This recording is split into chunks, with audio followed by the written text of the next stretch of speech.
Vamos a hablar un poco ahora de la regulación nerviosa, que sería el control a largo plazo de la presión arterial.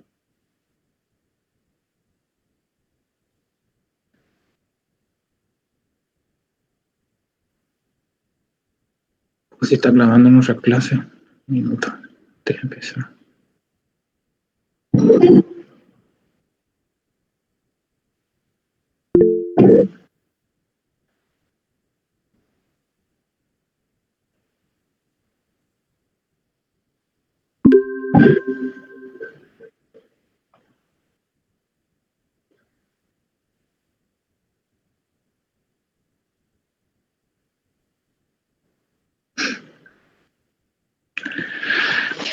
Perfecto, vamos a hablar de la regulación a largo plazo, o sea, vamos a hablar de la regulación nerviosa de la presión arterial.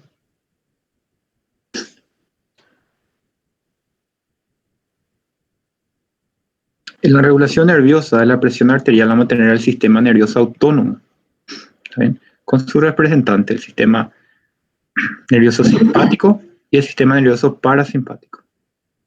¿Correcto? Ustedes saben los neurotransmisores del sistema nervioso simpático, que son la adrenalina y la noradrenalina. Por el lado nuestro parasimpático tenemos la acetilcolina. ¿Correcto?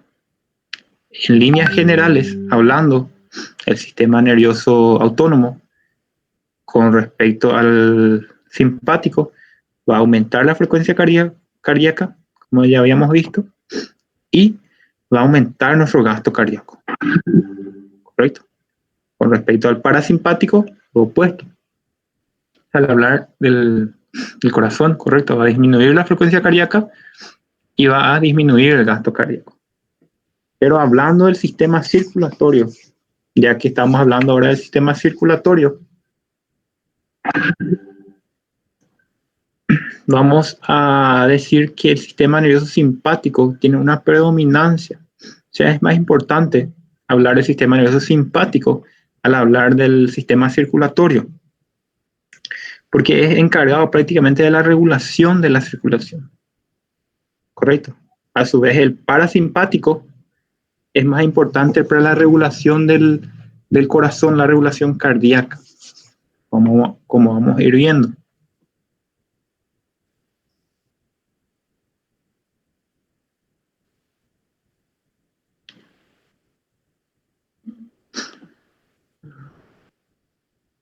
Muy bien, como pueden ver, acá está nuestra médula espinal.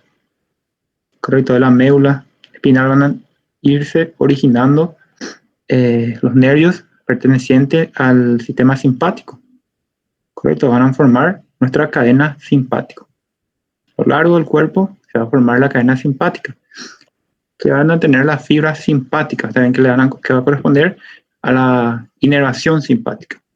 Y ahora vamos a hablar de la parte de los vasos sanguíneos. Correcto. Al hablar de los vasos sanguíneos, decimos que tanto las arterias, las arteriolas, las vénulas y las venas están inervadas, ¿está bien? O sea, estas estructuras presentan músculo liso que reciben inervación simpática para mantener el tono correcto, ¿está bien? Para realizar la vasoconstricción. Pero a nivel capilar, si ustedes se fijan acá, a nivel capilar no existe inervación, ¿correcto? No existe inervación simpática. Y podemos hablar que a nivel de las arterias de pequeño calibre, hablamos de arteriolas, metaarteriolas y esfínteres precapilares, como vimos en la clase pasada. El sistema simpático va a realizar una vasoconstricción y esa vasoconstricción va a producir el aumento de la resistencia vascular y por ende el aumento de la presión arterial. Pero si la vasoconstricción es a nivel de los grandes vasos, la vasoconstricción no va a producir un aumento de la resistencia, ¿correcto? Lo que va a producir es un aumento del retorno de sangre al corazón, o sea, va a aumentar el retorno venoso. Entonces, la vasoconstricción de arterias pequeñas va a producir el aumento de la resistencia vascular. Sin embargo, la vasoconstricción de vasos grandes produce la mayor llegada, o sea, el mayor retorno de sangre a nuestro corazón. Como habíamos visto en el tronco encefálico, correcto, en la parte inferior del tronco encefálico, nivel más o menos del bulbo, la protuberancia y el bulbo, vamos a encontrar una zona, también una zona de control, un centro vasomotor. Correcto, este centro vasomotor va a estar formado a su vez por tres centros, que es el centro vasoconstrictor, el centro cardioinhibidor y el centro vasodilatador, que vamos a ir viendo. Acá está nuestro centro vasomotor. Correcto, el centro vasomotor entonces se encuentra en la parte más inferior de nuestro tallo, más o menos a nivel de la protuberancia, entre la protuberancia y el puente, y va a estar compuesto a su vez por el centro vasoconstrictor, cardioinhibidor y el centro vasodilatador, como habíamos visto. ¿Está bien? Ahora esto van a presentar zonas, presentar una zona vasoconstrictora y una zona vasodilatadora. La zona vasoconstrictora es la que va a producir la vasoconstricción, la estimulación de la zona vasoconstrictora. Su nombre ya dice, vasoconstrictora, va a producir vasoconstricción. Estimulación simpática entonces de la zona vasoconstrictora produce vasoconstricción, más específicamente de las neuronas preganglionares del simpático. Ahora la función de la zona vasodilatadora, como su función ya dice, vasodilatadora, va a producir vasodilatación. Pero ¿cómo va a producir vasodilatación? Va a producir vasodilatación inhibiendo nada más a la zona vasoconstrictora. ¿Correcto?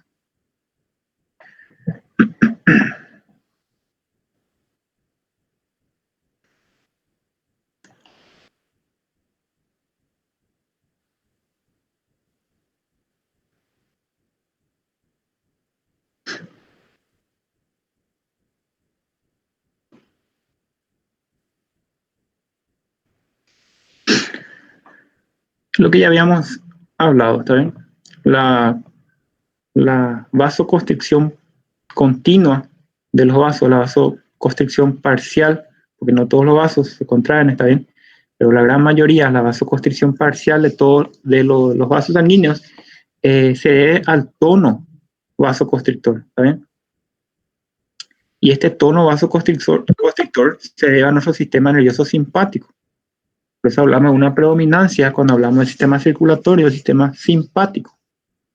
Correcto, porque los vasos, todos los vasos están siempre en un estado de constricción, por más que sea leve esta constricción, tienen un tono vasoconstrictor, o sea, siempre están en constante vasoconstricción, correcto. Ese tono vasoconstrictor se debe a quién? Se debe a nuestro sistema simpático. O sea, vamos a dar más énfasis al sistema nervioso simpático cuando hablamos del sistema circulatorio. Cuando hablamos de sistema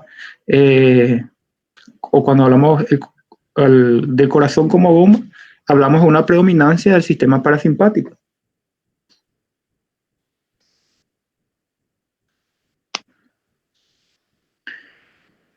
Acá la imagen de la izquierda tenemos un experimento donde a un animal se le anestesia, correcto.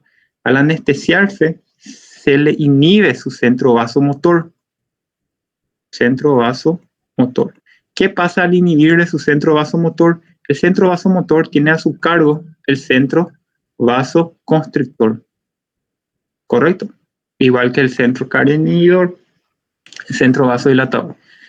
Pero al hablar de circulatorio, tenemos una predominancia siempre del simpático, ¿correcto?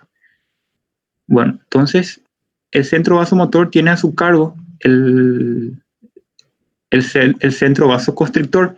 Al anestesiarle acá a nuestro paciente, anestesiar el centro vasomotor, queda inhibido el centro vasoconstrictor y los vasos pierden ese tono de constricción leve en el que siempre están sometidos, ¿correcto? Entonces, se produce una vasodilatación, ¿correcto? Y esa vasodilatación va a producir el descenso de la presión arterial. Se dan cuenta acá cómo descendió la presión arterial al anestesiarle a este animal, ¿correcto? De 100 pasó a 50. ¿Por qué? Porque se inhibió este centro vasoconstrictor, ¿correcto? Al inhibirse el centro vasoconstrictor, los vasos dejan de estar, de tener ese tono, también dejan de estar en constricción, ¿correcto? Y se dilatan. Y al dilatarse, cae la presión arterial.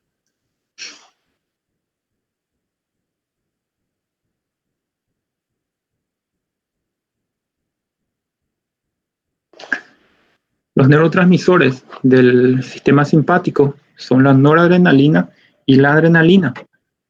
Como ya habíamos visto, la noradrenalina tiene mayor afinidad por los receptores tipo alfa, ¿correcto? Que presentan los músculos lisos vasculares, ¿correcto? Entonces la noradrenalina es un vasoconstrictor mucho más potente que la adrenalina, ¿está bien?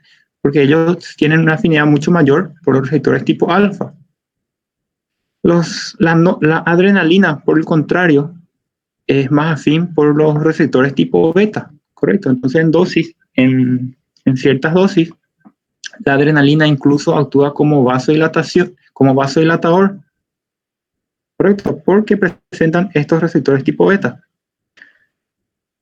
La noradrenalina en algunos tejidos, como el tejido cardíaco, ¿correcto? Va a producir, de acuerdo a la dosis, puede producir una vasodilatación de los vasos, ¿está bien? Entonces, por ende, la noradrenalina va a ser nuestro neurotransmisor vasoconstrictor más potente de nuestro sistema simpático.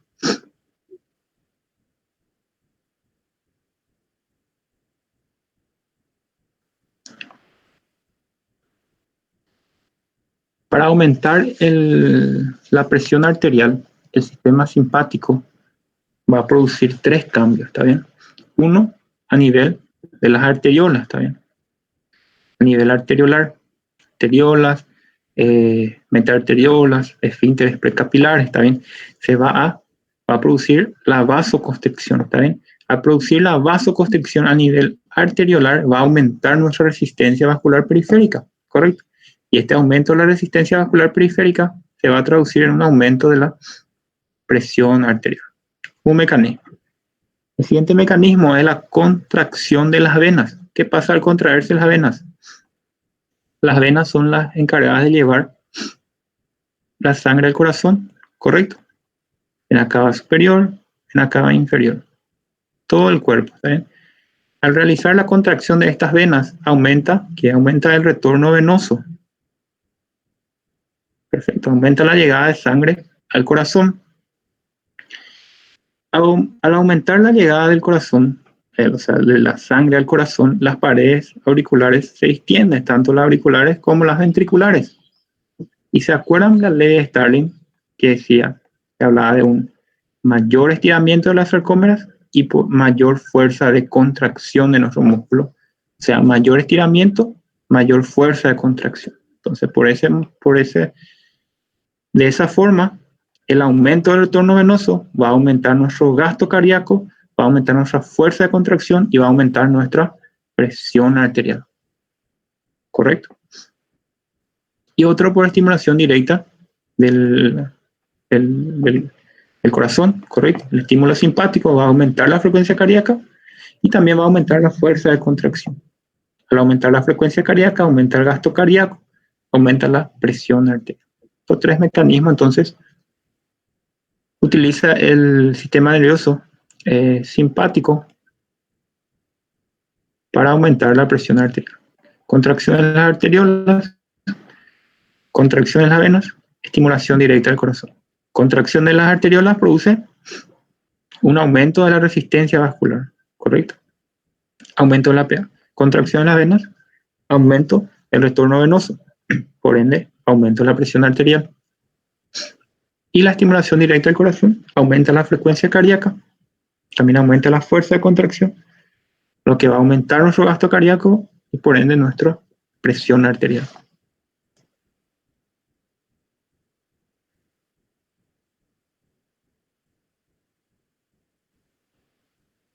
Este mecanismo que estamos viendo es considerado el mecanismo de regulación rápida de la presión arterial, ¿correcto? Como pueden ver, la presión arterial puede incluso aumentar el doble de lo normal en 10 segundos, ¿está bien? Un tiempo máximo de 10 segundos, y puede disminuir el doble en un tiempo de aproximadamente 40 segundos, ¿está bien? Puede ser antes, pero aproximadamente en 40 segundos ya llega al doble, a disminuir el doble de lo que era, ¿está bien? Al actuar el sistema nervioso sobre la presión arterial. Por eso entonces es conocido como un regulador rápido de la presión arterial.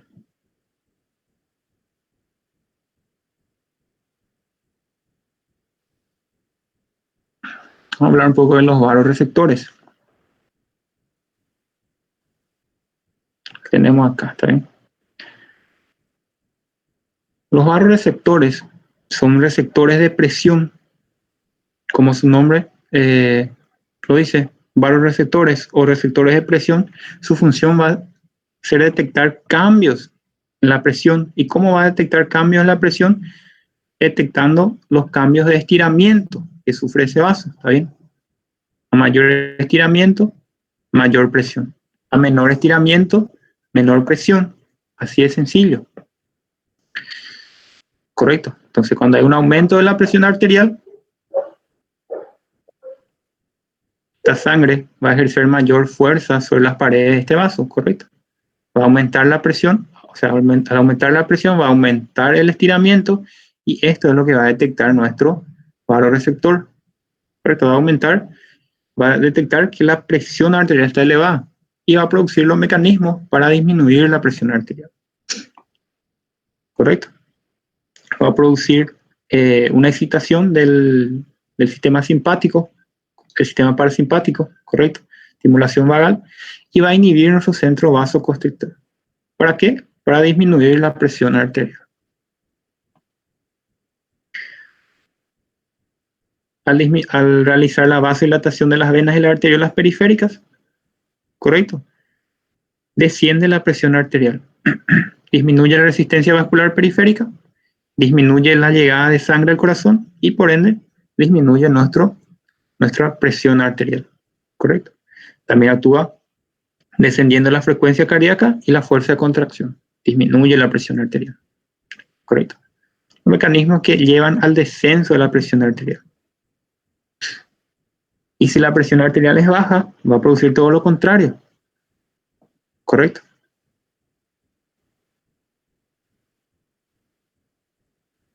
Muy bien. Los vasoreceptores están situados, como pueden ver acá, a nivel de la bifurcación más o menos de la carótida común, nivel del borde inferior, del nivel del ángulo de la mandíbula, borde inferior más o menos se bifurca nuestra carótida, del gonio más o menos, ¿correcto? Una carótida común interna y carótida común externa. Ahí se ubica nuestro vasoreceptor por debajo del cuerpo carotídeo, un lugar conocido como seno carotídeo. ¿Está bien? Y también a nivel del arco aórtico, la pared del arco aórtico.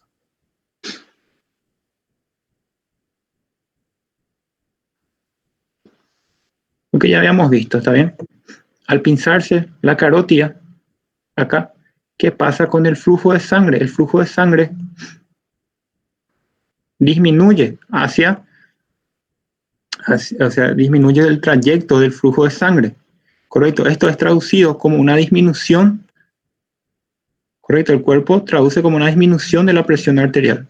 Está llegando menos sangre. ¿Y cuál va a ser la respuesta a la disminución de la presión arterial? El aumento de la presión arterial. Correcto. Al pinzarse las carótidas, aumenta la presión arterial. Correcto.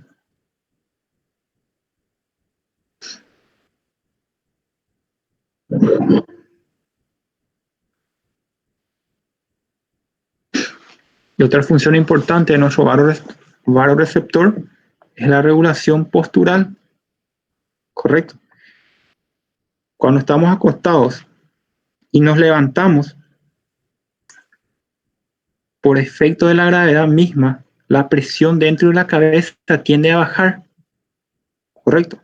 Si la presión dentro de la cabeza baja y no funcionan nuestros vasoreceptores, ¿qué creen que va a pasar? Vamos a desmayarnos, ¿correcto? Entonces, para minimizar esto, se produce una descarga simpática, ¿correcto? Esta descarga simpática aumenta la presión, nuevamente, está bien, y minimiza el descenso de la presión en la cabeza. Eso es muy importante en nuestro vasoreceptor. Para darse cuenta, acá también se hizo otro experimento, ¿saben? En un perro normal, la presión oscila entre 85 y 115 milímetros de mercurio. Ahora, al quitarle su vasoreceptor a ese perro, fíjense cómo varía la presión arterial. Varía entre 50 a 160. Ahí nos damos cuenta de la importancia de estos vasoreceptores en la regulación de la presión arterial.